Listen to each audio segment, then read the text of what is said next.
Hi guys, welcome to my vlog. This is your Uncle Tak. Today is Wednesday. My duty start. We work together as a team. And then I arrive at 4:40 p.m. My first thing to do is to refill salt, soya, and pepper. After, I'm going to wiping plate, cutlery, and glasses. And I forgot to take the video because I get busy. And all my colleagues start wiping the tables and put the tissue and ashtray. And I cleaning the sofa, removing the dust. This is my daily duties. And then shout out to my village, Cabu, Cabanatuan City, province of Nueva Ecija. Now back to work again. Wiping, cleaning, arrange to high chair.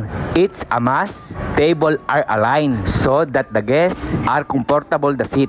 After 20 minutes, staff food is served. Our staff food regular spicy chicken shawarma and french fries. I already took because I cook my own food, which is chicken pastil and higado. Wow, delicious! Come, let's eat.